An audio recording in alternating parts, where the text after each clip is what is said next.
probably made without a specific patron in mind, but with the idea that you know those families and they want pictures of this kind, and so you paint it and then you show it to them and they buy it.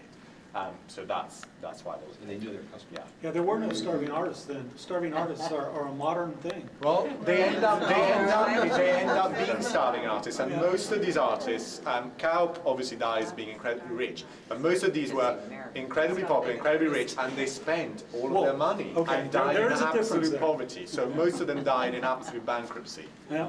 There is a difference. And those who didn't probably married money, like you said. Yeah. Yeah, exactly. They like Thanks the for party. women.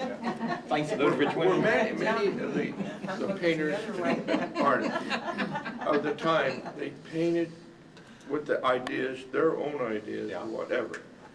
Yeah. But and if things don't go too well, a lot of them they work for the kings and they work for the Pope.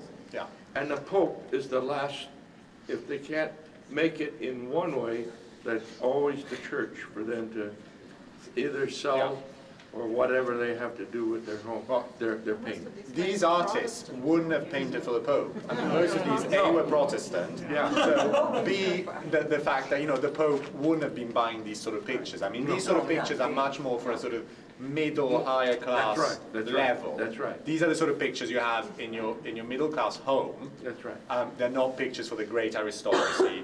They're not pictures for cardinals and popes. That's right. So I think that's also the difference, and that's why Italian artists that were painting for these levels were kind of very snobbish about these Dutch people that were painting for poor people. King of Spain is an exception, but of course what they were painting for the King of Spain were grand. I mean, the landscapes for the Buen Retiro are about 3 or 4 times the size of this. They're huge, and they have massive landscapes, but then with very big figures of hermits. So to all purposes, they're religious, grand pictures for the King of Spain.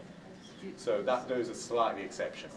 Did you see three Rembrandts, or did I misunderstand? Yeah. In the garden, well, at Dulwich. They're Oh, not not here. here, They're no, not here in the show. We have to go to England. Not in the You have to travel. come to London to see them. Okay.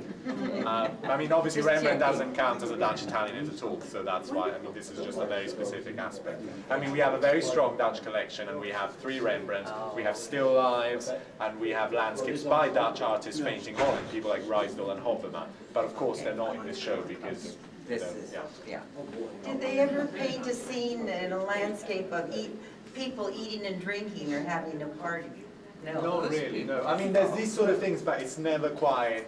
I mean, there's a whole group of other Dutch artists, people like Van Ostade, that actually painted sort of, interior of taverns and pubs and those sort of things in Holland. But they're a very different type of thing. If you're missing Trafalgar Square, we got some great paintings downstairs at Trafalgar Square. I'll have to check them out. Oh, yes. Yes. Yeah.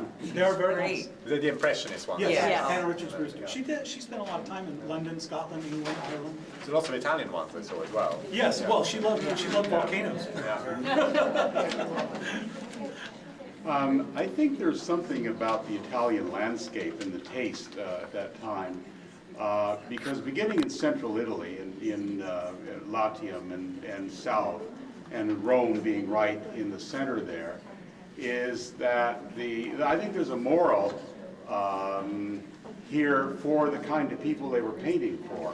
The Italian landscape, as compared to the Dutch, has a decay to it. It's not only the ruins that are in decay, but also the landscape is not heavily sort of imprinted by the hand of man. Things have kind of been let go. Yeah.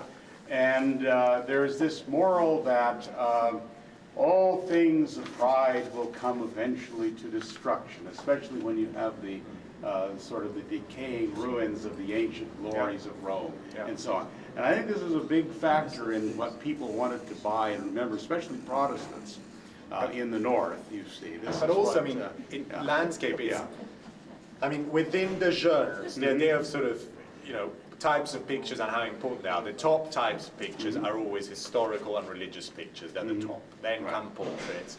Then things like landscape and still lives are very low in terms of types of pictures at this point. Also, the idea of going to the countryside, we now think, you go for a lovely day out, have a lovely picnic, That didn't happen in the countryside around Rome because you had two very important factors. One was brigands, and if you went out, it was dangerous. People didn't go out in the countryside. You had pirates today, but you had brigands then. And second thing, more dangerous, is malaria. There was malaria all over the countryside, all over these kind of areas around Rome, and people died of malaria and fever very often. So artists have sort of braved out into the countryside and did sketches of it. In a way, it was quite a brave, adventurous thing to do.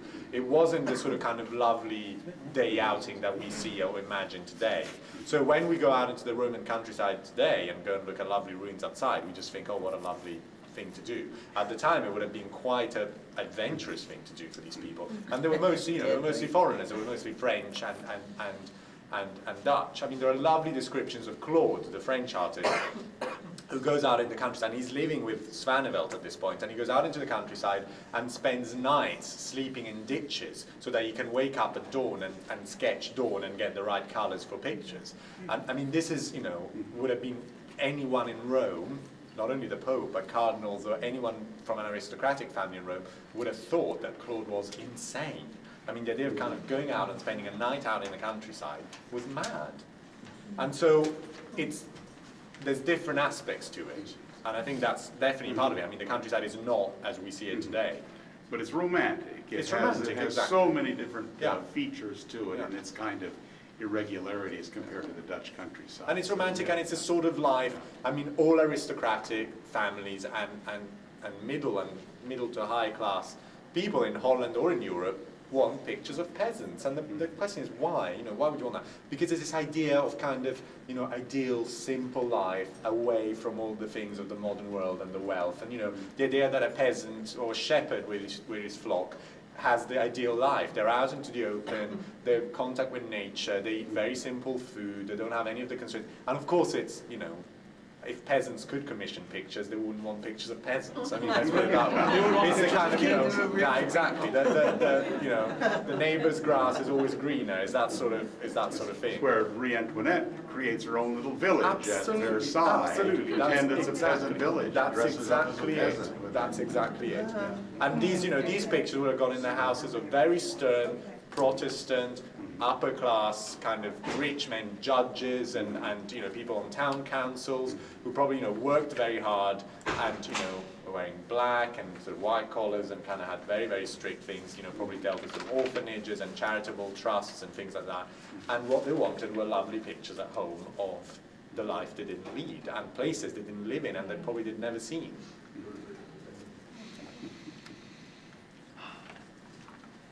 Well, I seem to have gone over time, I'm afraid, so sorry. No, that always happens. Thank you. Thank you very much. You're welcome. And as I was saying, most of the answers for any questions that will be in the catalogue. So there's biographies of the artists, there's entries for each picture.